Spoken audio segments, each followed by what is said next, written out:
الشيطان الرجيم بسم الله الرحمن الرحيم الحمد لله والصلاة والسلام على رسول الله وآله آل الله لا سيما على بقية الله روحي وأرواح العالمين لتراب مقدمه الفداء واللعنة الدائمة على أعدائهم أعداء الله من يوم عداوتهم إلى يوم لقاء الله. أما بعد فقالت زينب بنت علي عليهما الصلاة والسلام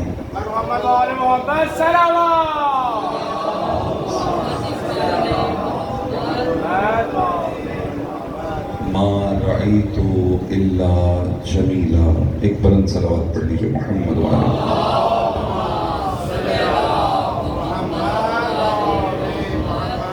تمام مومنین کی سلامتی کے لیے زمانے کے امام کی حفظ و سلامتی اور حضرت کے ظہور میں تعجیل کے لیے بآواز بلند صلوات پڑھ لیجئے.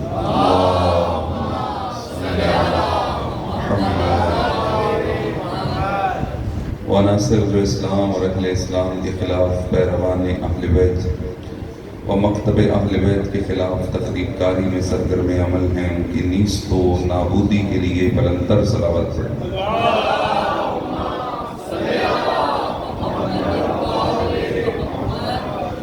پروردگار عالم آپ کا اس فرش خزاں کا انعقاد کرنا اپنی بارگاہ میں قبول فرمائے. ہم سب کو ان ایام میں حسین ابن علی کی معرفت کے ساتھ راہ حسین پر چلنے کی توفیق عطا فرمائے اور ہم سب کو دنیا و آخرت میں شفاعت حسین و شفاعت مادر حسین نصیب فرمائے. اب اپنی دعاؤں کی قبولیت کے لیے ایک بلند صلوات پڑھیے محمد و آل محمد.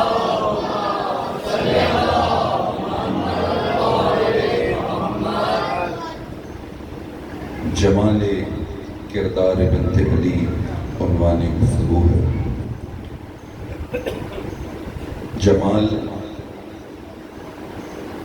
کمالات کے اس مجموعے کو کہتے ہیں کہ جب ایک شخصیت کے اندر اس قدر کمال بھر جائے کہ اس کے وجود سے کمالات ٹپکنے لگے، اسے جمال کہا جاتا ہے. جناب زینب اولیاء وہ عظیم کردار ہے کہ کربلا کے بعد جس ہستی نے ہمیں عزا کا سلیقہ سکھایا، اسی لیے قیام قیامت تک سب کچھ رک سکتا ہے، حسین کی عزا نہیں رک سکتی. چونکہ اگر یہ عزا رکنی ہوتی تو اسی وقت رک جاتی جب اس عزا کی خطیبہ بے کجاوا اونٹ پر سوار تھی. اگر اس عالم میں کوئی اس عزا کو نہیں روک سکتا. جناب زینب نے وہ مجلسیں پڑھی ہیں جو اس طرح کے مجموع میں منعقد نہیں تھی جہاں اپنے بیٹھے بی بی کے سامنے تماشائی تھے، درباری تھے، بازاری تھے، لیکن جب بنت علی بولی گویا رخ بدل کے رکھ دیا حالات. زینب نے یہ عزاداری سکھائی ہے کہ حالات کے دوش پہ سفر کرنے والے اور ہیں، عزادار وہ ہیں جو حالات کا رخ پھیر دیتے ہیں، جو حالات کا رخ بدل دیتے ہیں. اور عزاداری اسی لیے باقی جلے گا جو بھی عزا سے لوگوں، اسے ہمیشہ سزا رہے گی، عزا رہے گی. عزا کا رہنا ہی جلنے والوں کے لیے سزا ہے. عزا سے جلتا کون ہے؟ عزا سے وہ جلتا ہے کہ اس عزا کے نتیجے میں جسے اپنا آشیانہ جلنے کی توقع ہوتی ہے. عزا سے منافق جلتا ہے، عزا سے یزیدیت جلتی ہے. انشاءاللہ آگے بڑھیں گے. عرض کروں گا بی بی کی خطبات کی روشنی میں کیا ہیں جناب زینب، کیا ہے کردار زینب. دیکھیے کردار بڑی محنت سے بنتا ہے. کربلا میں کردار زینبی ادا ہوا ہے. بچپنے سے یہ کردار بنا ہے، اور کیا بہترین انداز ہے، کہاں یہ کردار بنا ہے؟ یہ کردار کبھی آغوش مصطفیٰ میں بنا ہے، کبھی آغوش فاطمہ زہرا میں بنا ہے، کبھی زیر سایہ تربیت علی مرتضیٰ بنا ہے۔ یہ اتنا عظیم کردار ہے، اتنا بزرگ کردار ہے، ناقابل فراموش کردار ہے، قابل عمل کردار ہے۔ ہر زمانے میں اس کردار زینبی کی زندگی ضروری ہے تاکہ کوئی یزید و یزیدیت سر نہ اٹھا سکے۔ بی بی کا نام سے آغاز کیجئے، اسم گرامی جناب سیدہ ثانیہ زہرا کا زینب، زینب یہ مرکب نام ہے، زینب یعنی وہ بی بی جو اپنے باپ کی زینت ہے۔ یہ اتنی سادہ بات نہیں ہے۔ اب غور فرمائیے، جناب زینب اولیاء کے پدر بزرگوار ہیں کون؟ علی ابن ابی طالب۔ علی کون ہے؟ علی وہ ہیں جو ہر شے کی زینت ہے، عبادتوں کی زینت علی، بندگی کی زینت علی، مسجد کی زینت علی، شجاعت کی زینت علی، میدان کی زینت علی، ہر مقام کی زینت، اسلام و مسلمین کی زینت علی۔ وہ اسلام جو علی سے خالی ہو دفنانے کے کام آتا ہے، بے روح اسلام ہے۔ علی جو سب کی زینت ہے، اس علی کی زینت کا نام زینب بنت علی ہے، باپ کی زینت ہے۔ جناب ثانیہ زہرا کو مختلف القابات ہیں جو ائمہ نے عطا کی۔ آج ہم بھی القابات بانٹتے دیکھیا گا۔ مکتب اہل بیت بڑا قیمتی مکتب ہے، ہمارے مکتب کے اندر بڑی مضبوط بنیادیں ہیں، بڑی مضبوط علمی بنیادیں ہیں۔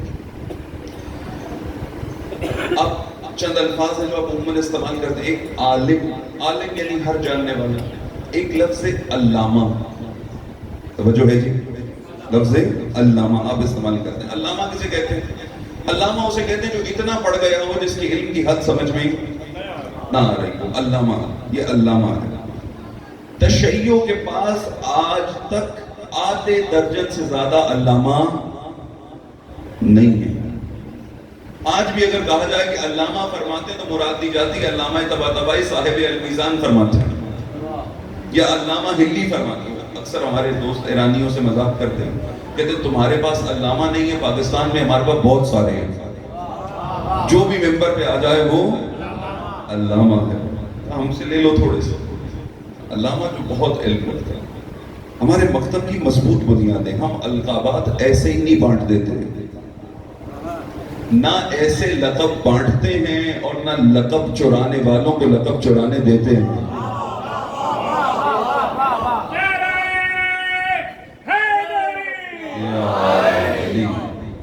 القابات ایسے نہیں بانٹے جاتے۔ جناب ثانیہ زہرا کی شخصیت جب نگاہ عصمت میں آئی، انبیاء ائمہ نے جناب سیدہ کو دیکھا، جناب ثانیہ زہرا کو دیکھا، کچھ القابات عطا کیے۔ ان القابات میں سے ایک لقب ہے محبوبۃ المصطفیٰ، قرۃ عین المرتضیٰ، شقیقۃ حسن المجتبیٰ، شریکۃ الحسین سید الشہداء، العصمۃ الصغریٰ، الصدیقۃ الصغریٰ، عالمہ غیر معلمہ، فاہمہ غیر مفہمہ۔ اللہ اکبر، اللہ اکبر۔ عقیلہ بنی ہاشم، عقیلہ قریش۔ اور ایک بی بی کا لقب ہے جس پہ آج تھوڑی سی گفتگو کریں گے ہم، ولیۃ اللہ العظمیٰ۔ مقام جناب زینب، ولیۃ اللہ العظمیٰ، ولی، ولی خدا، یہ دختر ولی خدا ہے۔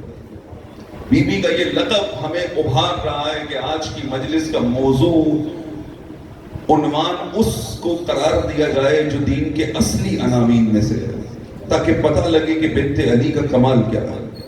دین کے اصلی عناوین میں سے ایک عنوان ولایت ہے۔ توجہ ہے آپ کی؟ امام باقر علیہ السلام فرماتے ہیں کہ دین کی 5 بنیادیں،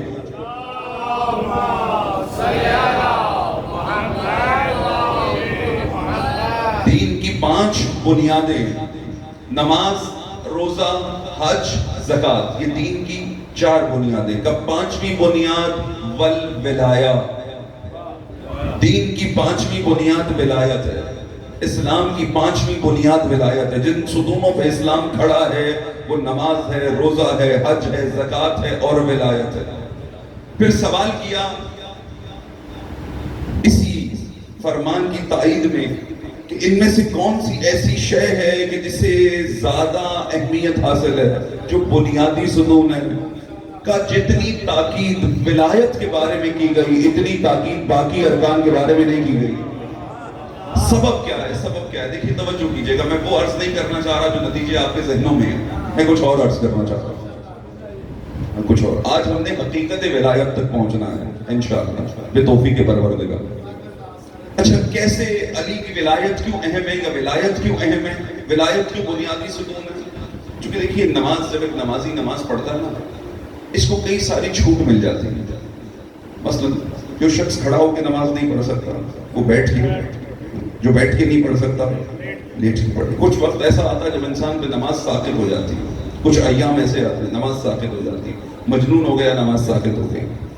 خاص ایام آ گئے، خواتین کی نماز ساقط ہو گئی، نماز ساقط ہو جاتی. روزہ، بیمار ہو گیا، روزہ بیمار ہے، بیمار روزہ. البتہ وہ بیمار نہیں جو خود سے بیمار ہے، وہ بیمار جو واقعی بیمار ہے. کچھ لوگ ہوتے ہیں نا، پاکستان میں اگر دیکھیں شیعہ کتنے ہیں، کیا تعداد ہے شیعہ کی؟ 5 کروڑ 7 کروڑ کہی جاتی ہے. بینکوں میں جا کے دیکھیے تو 15-20 کروڑ ہے.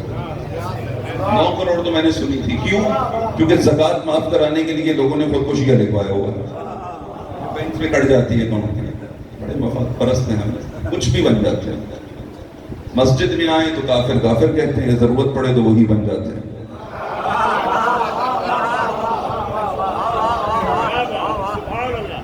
ظلم ہے جو کسی کو کافر کرے، اس کا ایمان باقی نہیں رہتا.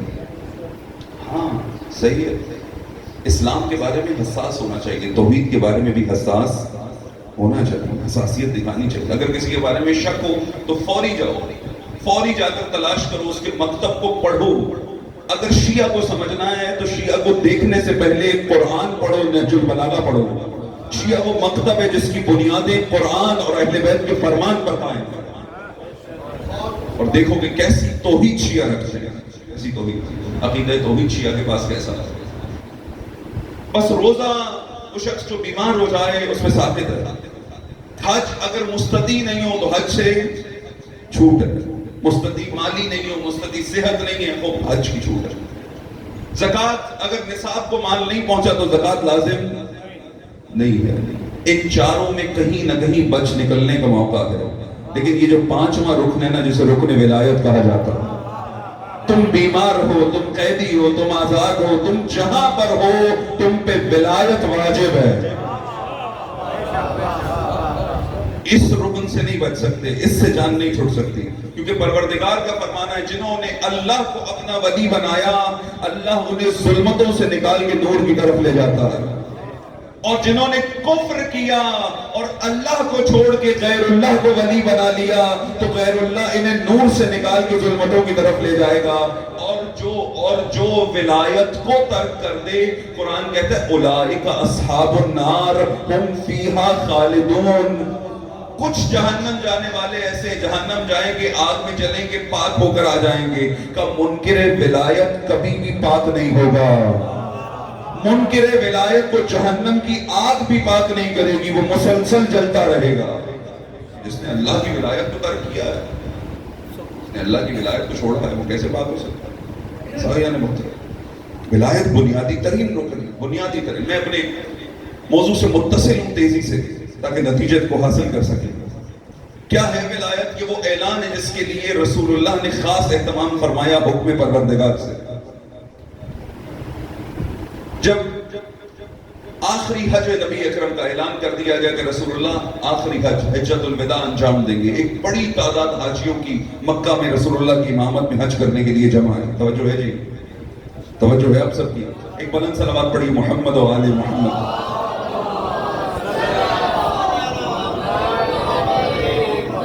بڑی تعداد حاجیوں کی جمع حج کرنے کے لیے، 1.25 لاکھ حاجی موجود ہیں. رسول اللہ نے اس حج کے سفر میں 5 خطبے بیان کیے. 5 خطبے، گویا پورے اسلام کا خلاصہ ان 5 خطبوں میں بیان کیا. لیکن 4 خطبے مناسب مقامات پہ تھے، 5واں خطبہ انتہائی نامناسب مقام پر تھا. 4 خطبے ان مقامات پر تھے جہاں عموماً خطبے ہوتے ہیں. 5واں خطبہ اس مقام پر تھا جہاں کبھی کوئی رکتا ہی نہیں تھا. مقام جوفا، مقام غدیر خم. غور فرمائیے بھی آپ میری گفتگو سن رہے ہیں.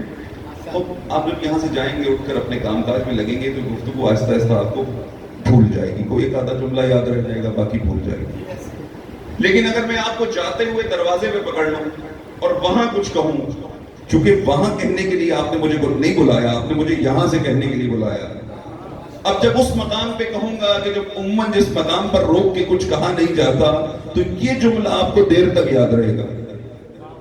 گویا نبی اکرم نے بھی حکم خدا سے یہ اہتمام کیا کہ ایسے مقام پہ روکو جہاں قافلے رکتے نہیں ہیں. اس انداز سے روکو جیسے روکا نہیں جاتا. جو آگے بڑھ گئے انہیں واپس بلا لو، جو پیچھے رہ گئے ان کا انتظار کرو. ایک ایسے بے آب و گیا وادی غیر ذی زر ہے اور اس میں شدید گرمی کے عالم میں، شدید حرارت میں رسول اللہ نے اپنے اصحاب کو جمع کر لیا. اصحاب نے اپنے ابا کو اپنے پاؤں کے نیچے دبا لیا. گرمی اس قدر شدید ہے. یا نبی اللہ، اعلان اتنا اہم ہے، ذرا کسی ٹھنڈے موسم کا، کسی سبز و شاداب جگہ کا اہتمام کر لیجئے. کہا نہ، اعلان اتنا قیمتی ہے اسی لیے اس جگہ کا اہتمام کیا ہے. اگر کوئی علی کی ولایت کو سن کے مکرنا چاہے بھی تو میدان غدیر کی حرارت نے جو اس شخص کے بدن کو جلایا ہے، اس کے دل سے حرارت ولایت کی حرارت مٹنے نہیں دے گی. نعرہ تکبیر، نعرہ رسالت، نعرہ حیدری.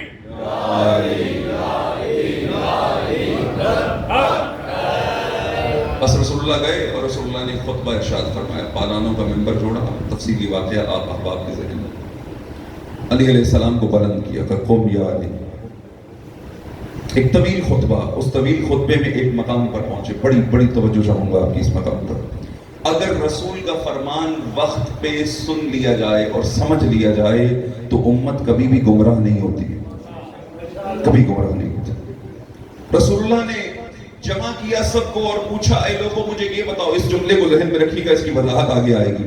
کہ مجھے یہ بتاؤ کیا میں تم پہ تم سے زیادہ حق نہیں رکھتا؟ سب نے کہا یا رسول اللہ یقیناً آپ ہم پہ ہم سے زیادہ. یعنی میں اپنا ناخون ضرورت سے زیادہ کاٹ لوں، توجہ ہے جی، تو میں مجرم ہوں، کیونکہ یہ میرا نہیں ہے، اللہ کی امانت ہے. میں اپنا ناخون نہیں کاٹ سکتا، نبی میری گردن کٹوا سکتے ہیں. یہ امام اور رہبر و نبی کا اختیار ہے. کہ بتاؤ کیا تم پر تم سے زیادہ حق میرا نہیں ہے؟ یا نبی اللہ آپ کے سوال کیوں فرما رہے ہیں؟ کہ اس لیے تاکہ امت قیامت تک کنفیوز نہ رہے. میں اپنا اختیار اس لیے پوچھ رہا ہوں تاکہ جسے اپنا اختیار سونپنا ہے امت کے لیے اس کا اختیار واضح ہو جائے. اللہ اکبر. آسان کرتا ہوں جملے کو. رسول اللہ نے یہ پوچھا کہ بتاؤ میرا اختیار کتنا ہے؟ تمہیں پتا ہے نا میں کتنا اختیار رکھتا ہوں؟ تمہیں پتا ہے نا میں کیسا مولا ہوں؟ بس سنو، اب جیسا میں مولا ہوں ویسے ہی علی مولا ہے. من کنت مولا فہذا علی مولا. جیسے میں مولا ہوں ویسے اللہم وعلی من والا وعاد من آدہ وانصر من نصر واخذل من خذل. یہ دعا فرمائی. اعلان ولایت ہو گیا. رسول اللہ نے کہا ایک خیمہ نصب کرو. علی خیمے میں بیٹھے. ایک ایک شخص سے کہا جاؤ خیمے میں جاؤ، علی کو مولا کہہ کے سلام کرو، علی کو آقا کہہ کے سلام کرو، تاکہ کنفیوژن نہ رہ جائے کہ مولا کا مطلب دوست ہوتا ہے یا مولا کا مطلب حاکم ہوتا ہے. ایک ایک شخص گیا. ایک بہت بڑی شخصیت نے نعرہ بلند کیا کہ بخن بخن لکا یا علی اصبحت مولایا و مولا کل مؤمن و مؤمنہ. علی آپ میرے بھی مولا ہو گئے، علی آپ تمام مومنین و مومنات کے بھی مولا ہو گئے. زباں کے ساتھ دل مولا، علی مولا، علی مولا، تیرا مولا میرا مولا، علی مولا، علی مولا، نبی مولا، علی مولا، علی مولا، علی مولا. نعرہ حیدری. یا علی، یا علی، یا علی. قرآن کی گواہی کے مطابق اس اعلان کے بعد چند کام ہوئے. جیسے کہ اعلان ولایت ہوا، آیتیں اترنا شروع ہوئی، نبی اکرم کو حکم آیا کہ الیوم اکملت لکم دینکم، اے نبی آج دین کمال کو جا پہنچا ہے. اللہ بڑی دلچسپ آیت ہے، اس میں بڑے دلچسپ نکات ہیں، میرے پاس وقت نہیں، بس ایک نقطہ سنیے. دیکھیے پروردگار نے قرآن مجید میں انسان کی خلقت کے مراحل کو ذکر کیا ہے. توجہ ہے تو عرض کروں گا. ایک زحمت اور فرمائیے. اب آپ پیچھے چونکہ جگہ فل ہو چکی ہے، آگے جگہ کافی باقی ہے اور آپ بکھرے ہوئے مناسب نہیں لگ رہے، تو ایک ایک قدم درود پڑھتے ہوئے آگے آ جائیے، ذرا گفتگو کو اور بہتر لطف آئے. محمد صلوات اللہم صلی علی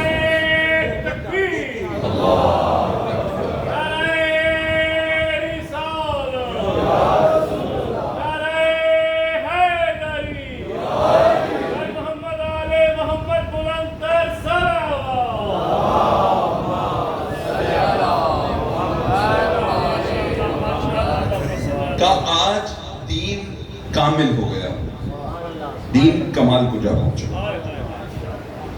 قرآن مجید نے انسان کی خلقت کے مراحل کو ذکر کیا. ہم نے کس طرح انسان کی خلقت کا آغاز کیا، کیسے اسے صلب پدر سے رحم مادر تک پہنچایا، پھر رحم مادر میں یہ خون کا لوتھڑا بنا، پھر کرتے کرتے خدا نے ہڈیوں پر گوشت چڑھایا. جب یہ خلقت کامل ہو گئی، 7-8 مرحلے خدا نے ذکر کیے. کہ پھر ہم نے انسان کو ایک اور خلقت عطا کی، یعنی ہم نے اس بدن میں روح پھونکی. جیسے ہی روح پھونکی، انسان کے بدن میں حیات جاری ہوئی. خدا نے پکار کے کہا فَتَبَارَكَ اللَّهُ أَحْسَنُ الْخَالِقِينَ. یہ انسان وہ شاہکار ہے جسے خلق کرنے کے بعد خالق نے خود کو مبارکباد دی ہے. کیا خلق کیا. ان مراحل خلقت میں جب تک روح نہیں آئی تھی انسان کی خلقت کامل نہیں. بدن تھا، حیات نہیں تھی. حیات کب آئی؟ سب سے آخر میں. جیسے ہی حیات آئی خدا نے خود کو مبارکباد دی، خلقت تمام ہو گئی. 23 برس میں نبی نے دین بیان کیا. غدیر کے دن اس دین میں روح پھونکی.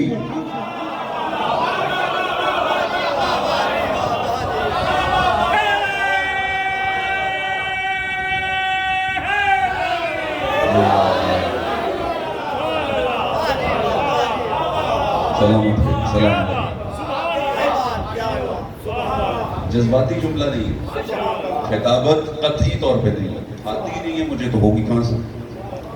قرآن کی گواہی ہے الیوم اکملت لکم دینکم. آج وہ دن ہے جب اب دین میں روح آ گئی ہے. یا ایھا الرسول بلغ ما انزل الیک من ربک. نبی پہنچا دیجئے. اگر آپ نے یہ حکم نہ پہنچایا گویا کچھ بھی نہیں پہنچایا. کیوں؟ چونکہ اگر جسم رہا روح نہ پھونکی یہ جسم کس کام آئے گا. بس ہر وہ شخص کہ جو دین و عبادتوں سے چپکا ہوا ہے مگر زندگی ولایت سے خالی ہے، اس کا دین مردار ہے، بدبودار ہے.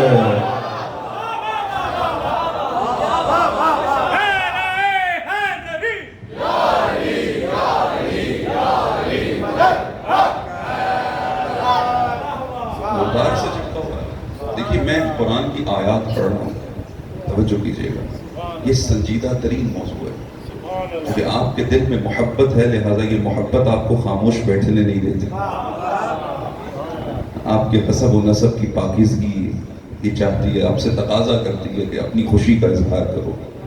کیونکہ جب علی مولا کا مقام بیان ہو تو علی والے کا دل شاد ہو جاتا ہے. لیکن یہ مسئلہ سمجھنے والا ہے. میں قرآن کی آیات ذکر کر رہا ہوں کہ جس نے اللہ کی ولایت کو چھوڑا، اللہ کی حکومت، اللہ کی ولایت، اللہ کی حکومت اس سرزمین پہ کیسے قائم ہوگی؟ خدا خود نہیں آئے گا حکومت کے لیے، بلکہ خدا یہ حق اپنے برجستہ بندوں کو عطا کرے گا. انہی خدا کے برجستہ بندوں میں سے ایک بندے حضرت آدم ہیں، اللہ جنہیں اپنا خلیفہ بنا کے بھیجا. فرشتوں نے کہا آدم خوریزی کرے گا، کہا جو میں جانتا ہوں وہ تم نہیں جانتے. اسی نسل آدم سے کچھ آئیں گے جو آدمیت اور انسانیت کے احترام کو بچا لیں گے. نہیں جانتے. حضرت ابراہیم کے امتحان لیے اور کہا ابراہیم آج تمہیں ہم نے امام بنا دیا. قال انی جاعلک للناس اماما. ابراہیم کو پتا تھا کہ مقام کتنا بلند ہے. قال ومن ذریتی, کہ یہ مقام میری ذریت کو بھی ملے گا. ملے گا مگر ان کو جو ظالم نہیں ہوں گے. یہ مقام ظالموں تک نہیں پہنچے. بس جیسے اعلان ولایت ہوا ویسی آیت ہوتی ہے. آج دین کامل ہو گیا. وَأَتْمَمْتُ عَلَيْكُمْ نِعْمَتِي. آج نعمتیں بھی تمام ہو گئی. آج نعمتیں تمام ہو گئی. آج نعمتیں تمام ہو گئی. وہ نعمتیں جنہیں تم شمار نہیں کر سکتے, ان نعمتوں کا کمال ولایت علی ابن ابی طالب ہے. اور خدا نے آج اسلام کو بطور دین پسند فرما لیا. یہاں تک آپ نے بھرپور توجہ کی. جس جملے کے لیے میں نے یہ پورا واقعہ ذکر کیا وہ مطلب اب آ گیا. اليوم یئس الذین کفروا. کہ آج غدیر کا دن, وہ دن ہے جب کفر مایوس ہو گیا. ہر مسلمان کے دل کی تمنا ہے نا کہ کفر مایوس ہو جائے, ہے یا نہیں ہے؟ ہے نا. تو بتائیے اگر کفر کو مایوس کرنا ہے تو ولایت سے منسلک ہونا پڑے گا. پتہ نہیں آپ سن رہے ہیں یا نہیں. کفر کب مایوس ہوا؟ جب علی کی ولایت کا اعلان ہوا. تو مایوسی کب طاری ہوتی ہے؟ مایوسی اس وقت طاری ہوتی ہے جب کوئی اپنے مستقبل سے مایوس ہو جائے. جب انسان کو اپنا مستقبل تاریک نظر آنے لگے اسی وقت مایوس ہو جاتا ہے. کفار نے اسلام کے مقابلے پہ کئی جنگیں لڑی, جنگیں ہارے مگر مایوس نہیں ہوئے. پر امید تھے کہ ایک دن آئے گا نبی خدا دنیا سے چلے جائیں گے, وہ وقت ہوگا کہ اسلام کی تعلیمات پہ قبضہ کر لیں گے, ہم بلند مقامات و مرتبے حاصل کر لیں گے, امت اسلامیہ کی زمام اپنے ہاتھ میں لے لیں گے. اتنے منصوبے بنا کر بیٹھے تھے. یہی رسول اللہ نے ان کے منصوبوں پہ پانی پھیرا اور میدان غدیر میں منبر غدیر نصب کیا. اب جیسے یہ منبر نصب ہوا, خوب یہ اعلان ہوا, کفر مایوس ہو گیا, کفر پہ یاس طاری ہو گیا.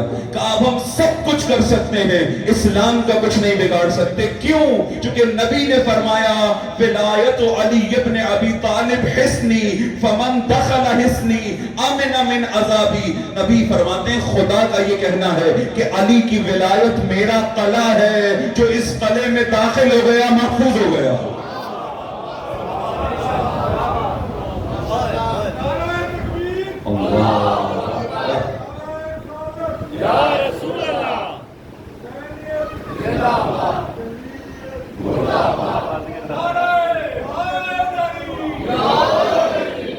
جو اس قلعے میں داخل ہو گیا محفوظ ہو گیا. ولایت قلعہ ہے خدا. علی ولی خدا ہے. علی کی بیٹی ولیۃ اللہ العظمیٰ. کیا کارنامہ ہے جناب زینب بنت علی کو. بڑی توجہ چاہوں گا, یہ جملہ ضائع نہ کیجیے گا.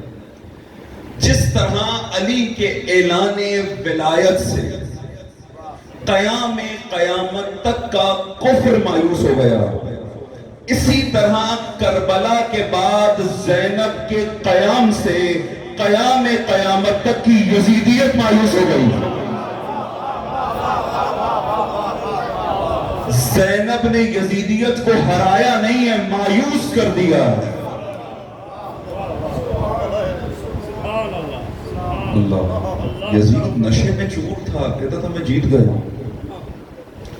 دربار میں اپنے غیر ملکی سفیر بلا رکھے تھے. غیر ملکی سفیر کہتا میں اپنی جیت کا جشن منانا چاہتا ہوں. یہاں زینب بنت علی شام میں داخل ہوئی. جملہ ہے جناب زینب پر, قیامت کا جملہ ہے. کہ میری شان نہیں ہے کہ میں تجھ جیسے سے کلام کروں, لیکن زینب کے دوش پہ ذمہ داری بہت عظیم ہے. ایک خطبہ بی بی نے پڑھا, ایک خطبہ سید سجاد نے پڑھا. یزید منہ چھپاتا پھرتا تھا, تو میں نے تو قتل ہی نہیں کیا, ابھی تو کہتا تھا میں جیت گیا. اس لیے کہتا تھا کہ زینب شام نہیں آئی تھی. کربلا میں نہ چلنے والی تلواریں جب دربار شام میں چلی, یزیدیت کے تابوت میں آخری کیل ٹھونکے جناب زینب, مایوس کر یاس طاری کر دی. مومنوں, یاس بیماری ہے، مایوسی سے نکل آؤ. کربلا امید کا نام ہے، حسین ابن علی امید کا نام. یہ عزاداری صرف پرانے قصے سننے اور سنانے کا نام نہیں ہے. یہ عزاداری، یہ مجلس اس لیے منعقد کرتے تھے کہ آج کے زمانے کے مسئلے حل ہو جائیں، آج کے زمانے کی مصیبتیں حل ہو جائیں، آج کا معاشرہ دیندار بن جائے، آج کا معاشرہ خدا پرست بن جائے. یہ مجلسیں قرآن کی تبلیغ کی مجلسیں ہیں، یہ مجلسیں سیرت و سنت کی تبلیغ کی مجلسیں ہیں. اگر سیرت و سنت زندہ ہو جائے تو پھر ہمارے سروں سے یہ ڈپریشن خود ہی حل ہو جائے گا. آپ مایوس ہیں، کیوں مایوس ہیں؟ کہتے ہیں اس لیے مایوس ہوں بجلی کا بل زیادہ آ گیا، اس لیے مایوس ہوں کہ آمدن کم ہے، خرچے زیادہ ہو گئے، میں غریب ہو گیا ہوں، میں غریب ہو گیا ہوں. بندہ خدا نہ کہو غریب ہو گئے. معصوم سے کسی نے کہا میں غریب ہو گیا ہوں، کہا نہیں تو بہت امیر ہے. کہ مولا دلیل، کہ تو جیب دیکھ کے کہہ رہا ہے کہ تو غریب ہے، دل دیکھ، اس دل میں ہماری محبت ہے، تو سب سے امیر ہے. یہ جملہ کتنی امیدوار کرتا ہے انسان کو، کتنی قیمتی چیزیں ہم اپنے پاس رکھتے ہیں. مایوس ہو جاتے ہیں، ہمیں دیا ہی کیا ہے خدا نے. ایک شخص نبی خدا جا رہے ہیں خدا سے ملاقات، توجہ کیجئے گا بڑی. جاتے جاتے دو افراد ملے. ایک نے کہا کہ خدا سے کہیے، نبی خدا سے کہیے گا کہ خدا نے مجھے بہت نعمتیں دی ہیں، تھوڑی سی نعمتیں کم کر دیں. وہ آج کے زمانے کا نہیں تھا. یہ تو آج کے زمانے کا ہوتا تو کہتا اور دے دے، جتنی دی ہیں کم دی ہیں. کہا کہ نعمتیں خدا نے زیادہ دی ہیں، خوب کم کر دیں.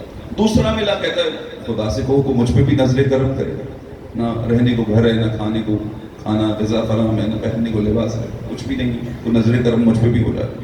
نبی خدا گئے، دونوں کا شکوہ، دونوں کی بات بارگاہ خدا میں پیش کی، لوٹ کر آئے. وہ شخص جو کہتا تھا نا کہ میری نعمتیں کم ہو جائیں، اس کو ملے گا خدا کا تیرے لیے کہنا یہ ہے تو شکر کرنا چھوڑ دے، خدا نعمتیں دینا بند کر دے گا. کہنے لگا ایسا ممکن نہیں ہے، جس کا کھاؤں اس کا شکر نہ کروں، کہ اگر تو شاکر رہے گا تو خدا نعمتیں دینی بند نہیں کرے گا. دوسرے کے پاس گئے، خدا یہ کہتا ہے تو شکر کرنا شروع کر، خدا تجھے نعمتیں عطا کرے گا. خود کو دیکھا اور کہنے لگا میں کس بات پہ شکر کروں، خدا نے مجھے دیا ہی کیا ہے جس پہ شکر کروں. جس زبان سے کہہ رہا تھا نا خدا نے مجھے دیا ہی کیا ہے، یہ زبان بھی خدا نے دی تھی، اس میں قوت گویائی بھی خدا نے عطا کی. اے انسان تو کیوں مصیبتوں میں ہے؟ چونکہ تو غافل ہے اپنے پروردگار سے. یقین جان لیجیے ہم اس لیے در علی کے عاشق ہیں کہ جو علی کا بندہ بن جائے، علی اسے اپنا بندہ نہیں بناتے، اپنی غلامی میں نہیں لیتے، اسے اللہ کی غلامی کا شرف عطا کر دیتے ہیں، اسے اللہ کی بندگی کی لذت عطا کر دیتے ہیں. اس لیے آؤ در علی پہ سمجھو، علی کو سمجھو. یاس اور نا امیدی یہ موت ہے. ہمیں نا امید کرنا ہے، ہمیں مایوس کرنا ہے. کردار زینبی بتاتا ہے، میں نے عرض کیا تھا نا کہ یہ کردار ہماری عملی زندگی میں ہمارے کام آئے گا.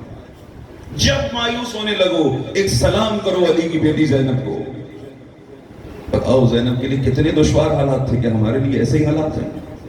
خدا پہ بھروسہ رکھو، خدا پہ یقین کامل رکھو کہ میرا پروردگار میری سنتا ہے، میرا پروردگار مجھے عطا کرنے والا ہے. خدا بندے متعال کا فرمانا ہے بندے تو گناہوں میں ڈوب گیا ہے، جکڑ گیا ہے گناہوں میں، اور آج اپنے گناہوں کی وجہ سے نا امید ہو گیا ہے. کہ اپنے گناہ کی وجہ سے نا امید ہو سکتا ہے، مگر میری رحمت سے نا امید نہیں ہو سکتا. لا تقنطوا من رحمت اللہ، تیرے حق میں بڑا گناہ لکھوں گا اگر تو میری رحمت سے مایوس ہو گیا. میری رحمت سے یاس کا حق تجھے نہیں دیتا. یہ نا امیدی جرم ہے، یہ نا امیدی کفر ہے. اور علی والوں کے لیے امام نے اپنے صحابی سے کہا تھا کہ شکرانی اگر لوگ برا کریں تو برا ہے، تو برا کرے تو بہت برا ہے. شکرانی اگر لوگ اچھا کریں تو اچھا ہے، لیکن اگر تو اچھا کرے تو بہت اچھا ہے. کہنے لگا آقا مجھ میں اور دوسروں میں فرق کیا ہے؟ کہا تو ہمارا ہے، تیرا تعلق ہم سے. بس نا امید نہ، امیدوار رہے. جناب زینب عموماً ہمارے ہاں یہ کہا جاتا ہے کہ چونکہ بی بی خاتون ہے لہذا خواتین کے لیے عثمان ہے. اللہ اکبر. مردانگی صفت کا نام ہے، ممکن ہے مرد میں ہو، ممکن ہے عورت میں ہو. ہم نے داڑھیوں والے میدانوں سے بھاگتے دیکھے ہیں، زینب کو علی کی طرح قرار پایا ہے. اسوہ مرد و خواتین سب کے لیے اختیار کیجیے اس کو. زبان پہ نہیں آگا، تجربے سے، عمل سے. دیکھیے آج تک یونیورسٹی اور کالجز بنانے پہ کسی نے کہا ہے کہ نہیں بننے چاہیے؟ کہا ہے کسی نے نہیں ہونے چاہیے؟ نہیں کہا نہیں کہا. کیوں؟ سب کو پتا ہے کہ کالج اور یونیورسٹی کی افادیت کیا ہوتی ہے، اس سے فائدہ کیا ہوتا ہے. علم کا کوئی انکاری. اچھا مجلس کے بارے میں سوال اٹھ جاتا ہے کہ مجلس کیوں ہونی چاہیے یا نہیں ہونی چاہیے یا بند ہو جانی چاہیے. یہ سوال کیوں اٹھتا ہے؟ یہ سوال اس لیے اٹھتا ہے کہ شاید کچھ مبلغین نے، میں اور آپ سب مبلغ ہیں، اپنا کام پورا نہیں کیا.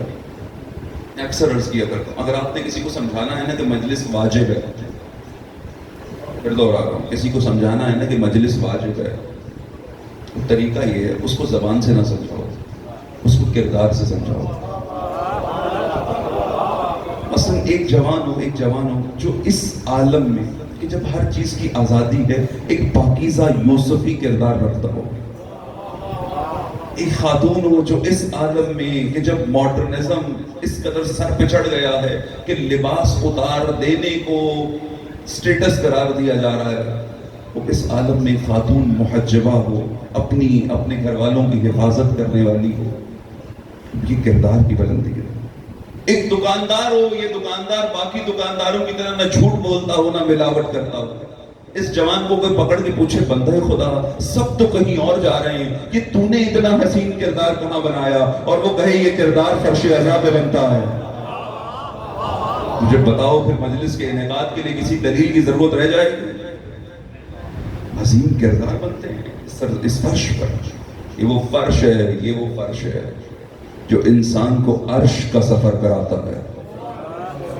بڑے ہلکے میں لیا آپ نے اس جملے کو، حقیقت ایسے نبی اکرم نے بیان فرمایا تھا تو فرشی ہے، زمین پہ گھوم رہا ہے، لیکن جیسے ہی مصلی عبادت پر نماز پڑھنے کے لیے آتا ہے، الصلاۃ معراج المومن، نماز مومن کی معراج ہے. جیسے ہی مصلی پر آیا اب تو نے سفر معراج کرنا ہے. عزاداری اور یہ مجالس وہ حکم پروردگار ہیں کہ جن کے ذریعے سے نماز بھی محفوظ ہے، عبادتیں بھی محفوظ ہیں. یہاں بیٹھ کر ہم نے عبادت کا سلیقہ سیکھنا، اور مسجد میں اب آپ اس کے بعد نماز ادا کریں گے. یہ مجلس ایسی ہونی چاہیے کہ جب آپ نماز پڑھیں تو اگر کل کی نماز میں خشوع و خضوع نہیں تھا، آج کی نماز امیدواری والی نماز پڑھیں، مایوسی والی نماز نہ پڑھیں. امیدوار ہو کر اپنے پروردگار کی بارگاہ میں جائیں، اطمینان کے ساتھ اپنے پروردگار کی بارگاہ میں جائیں، اس رب کو پکاریں. مایوسی جرم ہے. ہارون الرشید کا زمانہ ہے، عجیب حالت ہے کہ قحط پڑ گیا، اور اس قحط کے عالم میں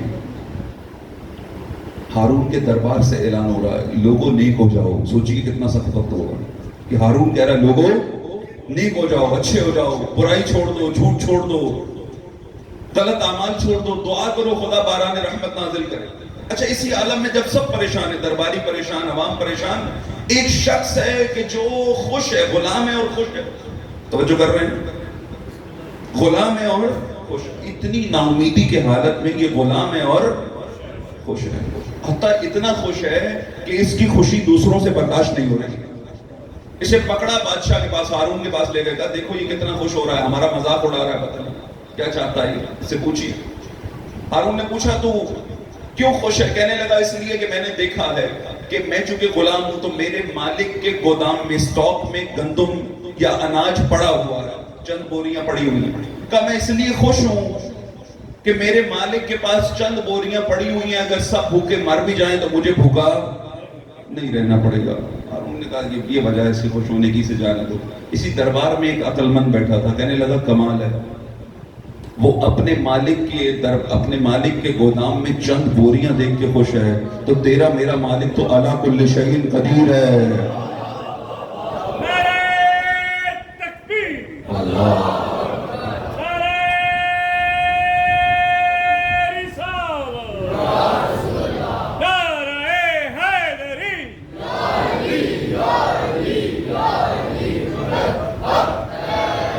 کیسے مایوس ہو سکتے ہیں؟ مایوس نہیں کرنا، مایوس نہیں ہونا، کسی اپنے کو مایوس نہیں کرنا، یزیدیت کو مایوس کرنا. خدا نے ہمارے اندر غضب بھی رکھا ہے، خدا نے ہی ہمارے اندر جذبہ محبت بھی رکھا ہے. غضب غصے کا اظہار کرو دشمن اہل بیت کے ساتھ، لیکن جب خود جمع ہو، مومنین جمع ہو، اپنے جمع ہو، رسول کے کلمہ کو جمع ہو، تو پھر اپنے آپ کو اتنا نرم رکھو کہ ہر ایک تمہارا دوست بن جائے، ایک دوسرے کے مددگار بن جاؤ، ایک دوسرے کے مددگار بن جاؤ۔ فرقوں سے فرقہ واریت نہیں پھیلنی چاہیے۔ اختلاف رائے ہمیشہ برکت رہتا ہے، اختلاف رائے میں برکت ہوتی ہے، لیکن جنگ میں برکت نہیں ہوتی، کینے میں برکت نہیں ہوتی، نفرتوں میں برکت نہیں ہوتی، بلکہ یہ وہ چیزیں جو برکتیں اٹھا لیتی ہیں۔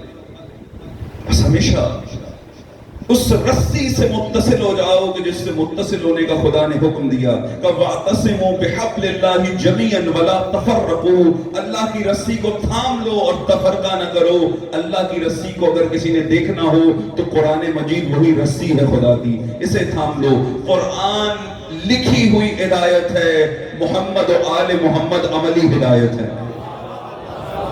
انی تارک فیکم الثقلین، نبی کہتے ہیں میں کچھ اور چھوڑ کر نہیں جا رہا، ثقلین چھوڑ کر جا رہا ہوں، ان کے در پر آ جاؤ، ان سے متمسک ہو جاؤ، دنیا اور آخرت کی برکتیں تمہیں نصیب ہو جائیں گی۔ بس یاس و مایوسی سے باہر آئیے۔ اس وقت ہمیں یزیدیت کو مایوس کرنا ہے۔ آج کی کربلا آگے دقت کیجئے گا، کربلا ایک جاری حقیقت کا نام ہے۔ اگر آج ہماری عزاداری سے مظلوم کے دل کو سکون نہیں مل رہا اور ظالم بے قرار نہیں ہو رہا، تو پھر یہ سب کچھ ہو سکتی ہے، عزاداری نہیں ہو سکتی، کیونکہ عزاداری کہتے ہی یزیدیت کے تعاقب کو ہیں۔ لوگ ہم سے پوچھتے ہیں کیوں سڑکوں پہ نکلتے ہو؟ اس لیے کہ زمانے کے یزید کو پکڑنے آئے ہیں اور پکڑ کے سولی پہ چڑھانے آئے ہیں۔ ہم زمانے کے یزید کی نابودی کے لیے نکلے ہیں، آج کے مظلوم کی حمایت کے لیے نکلے ہیں، اور یہ شیعہ کا ظرف ہے۔ ہمیں اکثر کہا جاتا ہے کیوں تم فلسطین کی حمایت کرتے ہو، غزہ کی حمایت کرتے ہو، وہاں تو کوئی شیعہ نہیں رہتا۔ بھائی اس لیے کہ ہمارا ظرف اتنا بلند ہے کہ ہم انسان کی قدر کرتے ہیں، ہم انسانیت کی قدر کرتے ہیں، اور فلسطین میں تو اس سے بڑھ کے رسول کے کلمہ گو رہتے ہیں، رسول کا کلمہ پڑھنے والے۔ ہم فرقہ واریت والے نہیں ہیں، ہم محبت والے ہیں۔ یہ دین ہمیں اہل بیت نے سکھایا۔ ہم ان مظلوموں کی خاطر اگر اپنی جان قربان کرنی پڑے، اپنی جان قربان کرنے کے لیے آمادہ ہیں۔ عزاداری ہے بھی، آج کی عزاداری میں اگر اسرائیلی کو للکارا نہیں جا رہا ہے تو پھر خیبر سننے کا فائدہ کیا ہے؟ اللہ، اس کی وضاحت کل کروں گا، وقت تمام ہو گیا۔ اصل امیدوار رہو، نا امید نہ ہو، مایوس نہ ہو۔ آپ کا رب ہے آپ کے ساتھ، آپ کا پروردگار ہے آپ کے ساتھ، تو آ کر کے دیکھو، اسے پکار کے دیکھو۔ جب کبھی دل زیادہ مضطرب ہو تو خدا سے کہو خدا تجھے حسین کا واسطہ، الہی بالحسین۔ میں نے عرض کیا تھا نا کل، حسین وہ ہے کہ جن کا سکہ یہاں بھی چلتا ہے وہاں بھی چلتا ہے۔ کیوں نا امید ہو، کیوں مایوس ہو؟ ختم کرو مایوسی۔ آؤ کربلا میں دیکھو، حسین نے ایسے اسوے قائم کیے ہیں۔ اے گناہگار، تو مایوس ہے اپنے گناہوں کی وجہ سے، دیکھ کربلا میں بھی ایک شخص تھا جو اپنے گناہوں پہ مایوس ہو گیا تھا، جس نے ارادہ کیا کہ جہنم کو چھوڑ کے جنت کا سفر کرے گا۔ دیکھ حسین ابن علی نے کیسے ہور کا استقبال کیا۔ اللہ اکبر۔ ہور کا گناہ کیا تھا؟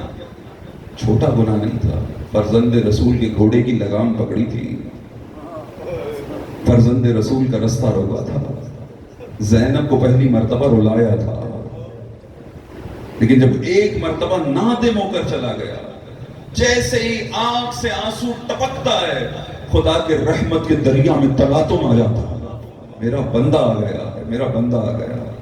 کہا اے رسول، آپ کے پاس بہت ساری نعمتیں مانگنے تو لوگ آتے ہیں، لیکن اگر کبھی میرا بندہ آ جائے تو میں اپنے بندے سے یہ کہوں گا کہ اے میرے بندے میں تیرے قریب ہوں، تیری شہر اگے حیات سے زیادہ قریب ہوں۔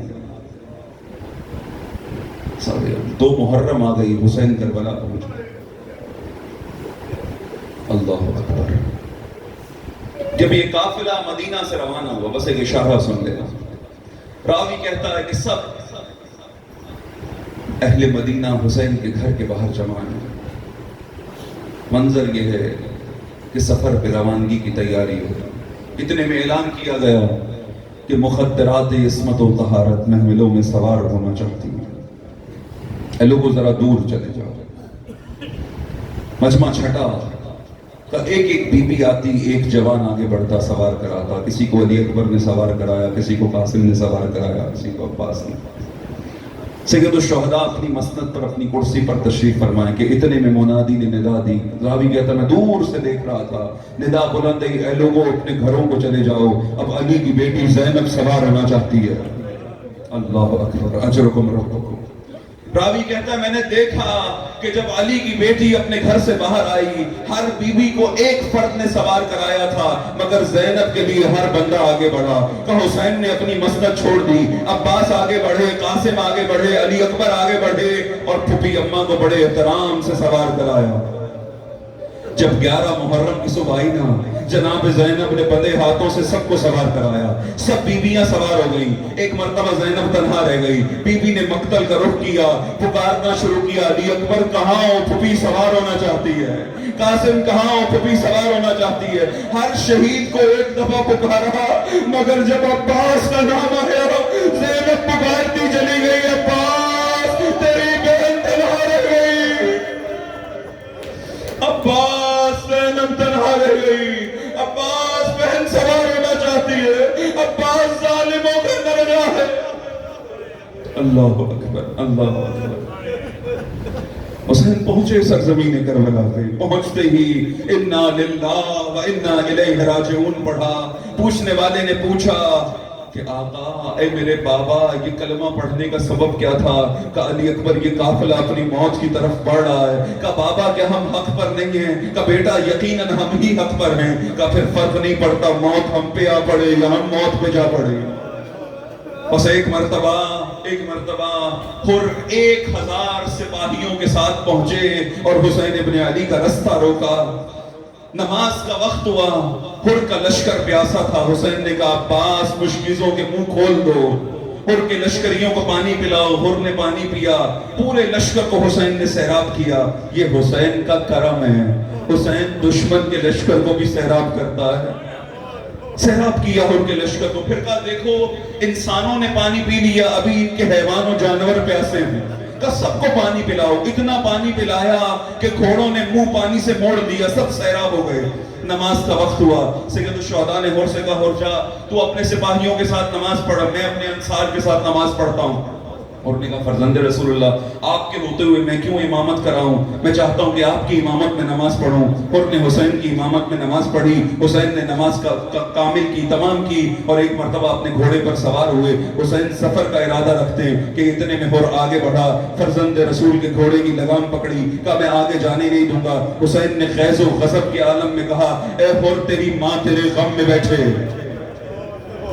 اے حر تیری ماں تیرے غم میں بیٹھے۔ یہ جملہ اتنا سادہ جملہ نہیں تھا، اس جملے نے حر کی دنیا بدل دی۔ جیسے ہی حر نے اس جملے کو سنا، جواب دینے کا ارادہ کیا، حر کی نظریں جھک گئی کہ آپ نے تو کہہ دیا مگر میں نہیں کہہ سکتا، آپ کی ماں فاطمہ زہرا، میں نہیں کہہ سکتا آپ کی ماں فاطمہ زہرا ہے۔ حر کے دل میں جو احترام فاطمہ پیدا ہوا، خدا نے حر کو جہنم سے نجات عطا کر دی۔ بس فرزند رسول کا رستہ روکا۔ یہ 2 محرم ہے، اب 9 محرم آ گئی، شب عاشور آ گئی، حر تڑپ رہے ہیں۔ ایک مرتبہ ایک شخص حر سے کہتا ہے حر اگر کوئی مجھ سے پوچھے کہ اہل کوفہ میں سب سے بہادر کون ہے، حر میں تیرا نام لوں گا۔ آج کانپتا کیوں ہے، آج تڑپتا کیوں ہے؟ کہا میں خود کو جنت اور جہنم کے درمیان دیکھتا ہوں، میں اپنی جنت کو ضائع نہیں کروں گا۔ آخری مرتبہ عمر سعد سے پوچھا بتا کیا جنگ ٹل سکتی ہے؟ کہا نہیں جنگ نہیں ٹل سکتی، کل ہم نبی کے گھر کو ویران کر دیں گے، کل حسین اور حسین کے انصار کو شہید کر دیں گے۔ بس یہ سننا تھا کہ حر نے سب کو چھوڑا، حسین کی طرف چلنے کا ارادہ کیا۔ ایک شخص حر کے پاس آیا، کہتا حر نہ جا، حسین بھی قبول نہیں کریں گے، تو تو رستہ روکنے والا ہے، تو تو کربلا تک پہنچانے والا ہے، تو تو مظالم کا آغاز کرنے والا ہے۔ کہ حسین بھی قبول نہیں کریں گے، اس لشکر سے بھی نکالا جائے گا، کل تجھے انعام و اکرام ملنا ہے۔ حر نے کہا نہیں، مجھے حسین کے کرم سے بڑی امید ہے، حسین مجھے نا امید نہیں کریں گے، حسین مجھے مایوس نہیں کریں گے۔ بس حر نے خود کو آمادہ کیا، اتنے میں علی ابن حر آیا، کہا بابا کہاں جاتے ہیں کہ کشتی نجات میں سوار ہونے جاتا ہوں کہ بابا مجھے بھی ساتھ لیتے جائیے. اپنے فرزند کو، اپنے بھائی کو، غلام کو ساتھ لیا اور بڑے قافلہ حسینی کی طرف اور بڑے کشتی نجات کی طرف اور بڑے روشنیوں کے چراغ کی طرف. ایک مرتبہ خیمہ حسین ابن علی کے قریب پہنچے. ایک مرتبہ ان کی آنکھوں پہ پٹی بندھی ہے، ہاتھوں کو پس پشت گردن باندھا ہوا ہے. ایک مرتبہ خود کو حسین کے قدموں میں گرا کر کہا آقا میری توبہ قبول ہو سکتی ہے.